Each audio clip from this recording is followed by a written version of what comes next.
This morning, first, some Republican senators on Capitol Hill pledging to press ahead with investigations into Hunter Biden and his finances after President Trump's impeachment acquittal last week. The president's personal attorney, Rudy Giuliani, has said he backs that effort. Mr. Giuliani joins me right now. Rudy, it's wonderful to see you. Good to see you. Thanks so much for joining us. You have two smoking guns on set with you right now. We're going to get to that in a moment. Yep. But give me your reaction first to the president's acquittal, the State of the Union, where Speaker Pelosi rips up the president's speech. How's the president doing post all of that? The acquittal, of course, was wonderful, but it never should have happened. I mean, he didn't do anything wrong. And I think over the next couple of months, you're going to see that what he did was perfectly justifiable. The amount of crimes that Democrats committed in Ukraine are astounding. And when you say investigate and call Hunter Biden, I mean, Joe Biden was the guy who did the bribe. And Joe Biden was the guy who took the bribe in order to protect Burisma. Which bribe? Tell me about which one. bribe you referred to. We want to talk about Iraq, or we want to talk about Ukraine, or we want to talk about China. Let's talk first. Ukraine. Every time Joe Biden was named point man, the Biden family made millions. As a prosecutor, that just doesn't compute for me. He's named point man in Iraq. The brother gets a $500 million housing deal. 4 days later, no housing experience.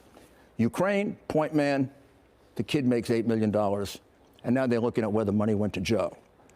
The whole deal there was between the owner of the company and Joe, and it was to protect the company. And the reason he got the prosecutor kicked out is, remember they said that Hunter Biden was not under investigation by that prosecutor? Yeah. Well, I'd like you to look at this document that he unequivocally says, and this is around the time he was fired. This is February 18, 2016. He was fired in February 2016. Okay. It just reads very simply, Burisma Holding Limited and its director, Hunter Biden, are involved in corruption affair. And then it lays out a stone-cold money laundering situation that he was involved in for $14.6 million that went from, disguised as loans, from Ukraine to Latvia to Cyprus, and then it came to the U.S. And they wouldn't give the prosecutor the amounts of money that went to Hunter Biden and Devon Archer because the prosecutor was told the American embassy wouldn't give it. Well, I recovered those documents from the trial of Devon Archer. You know, his partner was convicted of insider trading. Securities fraud. Right. In that trial, they had to produce records that shows this money coming in at exactly that time. So it ties the money laundering all together. If there were a document about you or me like this, I think we'd be in jail by now. The Treasury Department. He hasn't even been investigated. Well, this is the thing. Every time you bring this up, the critics of the president say, well, this has been looked at and looked at before. This actually has not been looked at. Nobody ever looked at this. And the Treasury has now... I recovered this. Nobody looked at this. They have for 2 years, the Justice Department and the FBI. I have 4 witnesses who say that for 2 years they've been trying to get this information to the Justice Department and the FBI. One FBI agent went like this to the witness.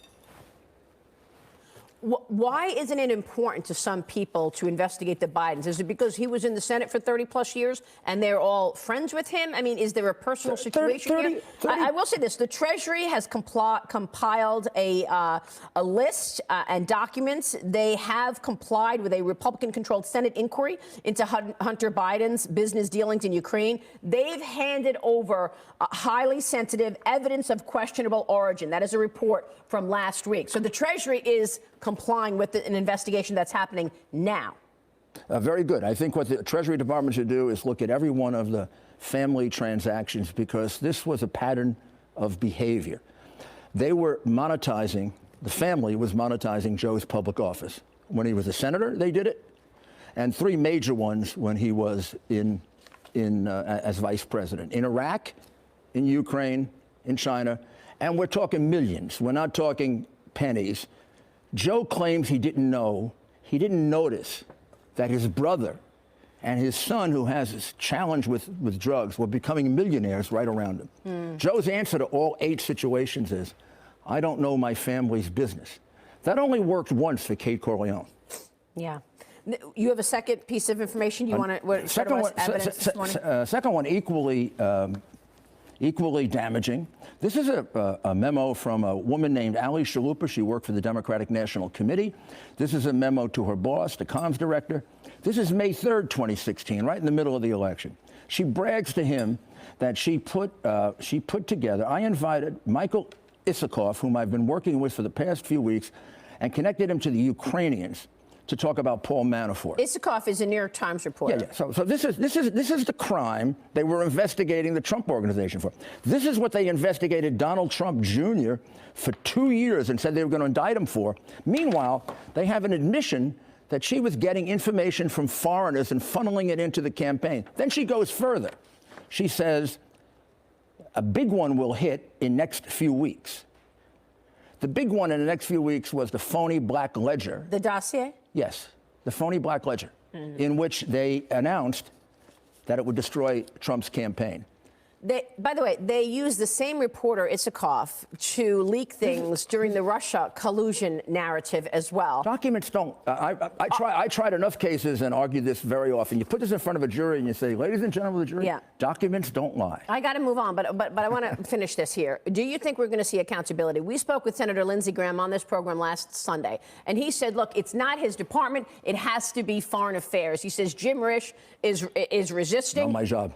Not my job, man. Not my job. Lindsey Graham says he wants to investigate. I love Lindsey, but not my job. But how are you going to get them to get down there and testify so that we can get some documentation under oath so that we can understand? The Democrats have saying? done this thing that Biden's running for president, therefore he can be engaged in multiple bribes and get away with it. It's ridiculous. Do you think we'll get accountability? These are not simple crimes. Are you expecting another investigation? He corrupted Ukraine. And he soiled the reputation of the United States. How do we have relationships with Ukraine and try to get them to be honest if we can't hold our vice president accountable for bribing their president or for taking a bribe from one of their most crooked citizens? So you do believe we'll see accountability? You do believe we'll actually hear from Hunter Biden? If we don't, we continue to have the double standard where Republicans are treated harshly, Democrats get off the hook. What do you think is going on with John Bolton? This unpublished manuscript is claiming that you, Mick Mulvaney, Pat Cipollone were present when the president asked him to call Zelensky, paved the way for you to go investigate. Your reaction to Bolton? I was never at any such meeting. 1,100%, never at any such meeting. I do not know what John is talking about, and I'm very angry at John, because John says I was a hand grenade. At no time, and during the entire period this was going on, did John Bolton, who I've known for 10 years and consider a friend, did he come up to me and say, Rudy, I'm concerned about what you're doing. I'm worried about what you're doing. Never. Instead, he says he went around my back to the Secretary of State and complained. Secretary of State says he didn't, by the way.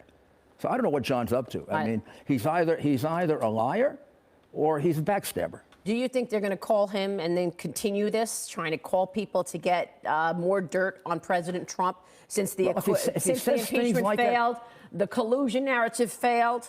If he says things like that meeting, which didn't occur, I don't know what he's doing. I mean, I can see being bitter about being fired. And I think he thinks I was involved in his firing, which I wasn't. I actually recommended him for the job, Let me switch which makes gears. it a little... Mr. Mayor, everybody knows what you did for New York City.